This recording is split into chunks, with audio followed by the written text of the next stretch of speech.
Hello guys, I am Kavita Tevatia. I am going to give you some information for many exams. Okay, मैं आपको बता दूं कि मैं कुछ एग्जाम है जो हमारे होते हैं जिनकी हमारी अभी वैकेंसीज आई हैं, उनमें जो इंग्लिश होती है मैं उनके बारे में आपको नया सिलेबस लेकर के आई हूँ। जो सिलेबस उसमें आता है वो मैं लेके आई हूँ। ओके, मैं बता देती हूँ आपको कि सीएपीएफ बेटा ये हमारे एग्जाम्स हैं और इनमें हमारे कौन कौन से जो आती है बेटा सेंट्रल आर्म्ड पुलिस फोर्स, ये सभी इसी के अंदर आते हैं बेटा। ये इसकी फुल फॉर्म है और ये शॉर्ट फॉर्म है। ओके बेटा, शॉर्ट फॉर्म क्या है सीएपीएफ और फुल फॉर्म क्या है central armed police force. Okay, इसके ये कौन कौन से एग्जाम आते हैं, जैसे इसमें बीएसएफ आता है, सीआरपीएफ आता है, सीआईएसएफ आता है, आईटीबीपी आता है, असम राइफल्स आता है और एसएसबी आता है। ओके बेटा, इस सब के अंदर जो भी हमारी इंग्लिश आती है, क्योंकि मैंने आपको पहले भी इंफॉर्मेशन दे दी थी कि हमारी जो 20 मार्च से क्लास शुरू होंगी उसमें सभी एग्जाम्स की तैयारी कराई जाएगी। हमारे यहाँ पे लाइव क्लास चलेंगी, लाइव क्लासेस हमारे यहाँ पे चलेंगी और उसमें मैं बता दूं कि जो मेरा सब्जेक्ट है वो इंग्लिश है, वो इन सभी एग्जाम्स की इंग्लिश मैं आपको पढ़ाऊंगी। ओके बेटा, आपको बिल्कुल इजी वे में सारे टॉपिक्स पढ़ाए जाएंगे और मैं बता दूं कि टॉपिक्स कौन कौन से हैं हमारे इसमें।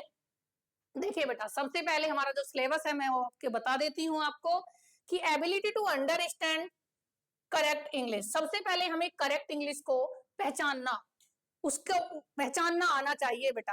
अंडरस्टैंड मीन्स क्या होता है, समझना, और करेक्ट इंग्लिश यानी कि सही इंग्लिश को समझना। सेकंड है बेटा हमारा basic comprehension and writing ability. हमें राइटिंग एबिलिटी होनी चाहिए। एबिलिटी मीन्स तो जानते ही होंगे आप। एबिलिटी मीन्स हमें हमारी जो पावर होती है, हमें जो समझने की शक्ति होती है वो हमारे अंदर होनी चाहिए।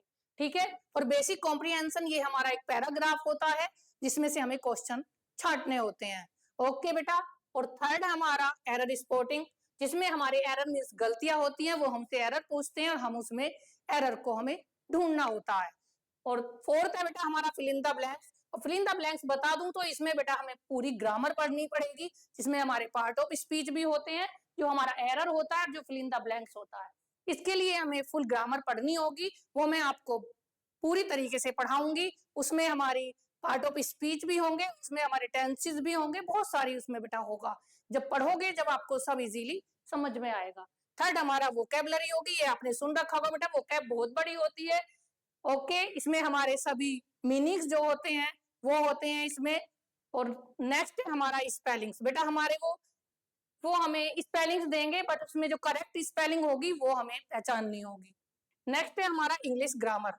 ओके बेटा, इंग्लिश ग्रामर में हमारे जैसे हमारे नरेशन हुए, हमारे पैसिव वॉइस हुए, हमारे टेंसेस हुए, ये सभी हमारे इंग्लिश ग्रामर में होंगे। नेक्स्ट है हमारा इडियम्स एंड फ्रेज। आपने जैसे हिंदी में सुन रखा होगा मुहावरे, लोकोक्तियां, ये बेटा ये वो होता है idioms and phrase. Sentence structure, ये हमें सेंटेंस स्ट्रक्चर भी आना चाहिए बेटा, ये हम सब आपको पढ़ाएंगे। 20 मार्च से हमारा जो क्लास चलेंगी उसमें आपको पूरी ग्रामर ये और पूरा ये सिलेबस पढ़ाया जाएगा। और मैंने आपको बता दिया, इंफॉर्मेशन दे दी है कि कौन कौन से एग्जाम में इंग्लिश आती है। नेक्स्ट हमारा है सिनोनिम्स एंड एंटोनियम्स। ओके बेटा, नेक्स्ट है हमारा सेंटेंस कॉम्प्लीशन। इसके बाद है हमारा phrases and idiomatic use of words etc. Okay बेटा, यही सिलेबस होता है हमारे सभी एग्जाम्स में। इंग्लिश में जो एग्जाम्स का हमारा सिलेबस है वो यही है और इसको आपको बहुत इजी तरीके से इजी वे में आपको यहाँ पे पढ़ाया जाएगा। ओके बेटा, मिलते हैं 20 मार्च को। Bye bye.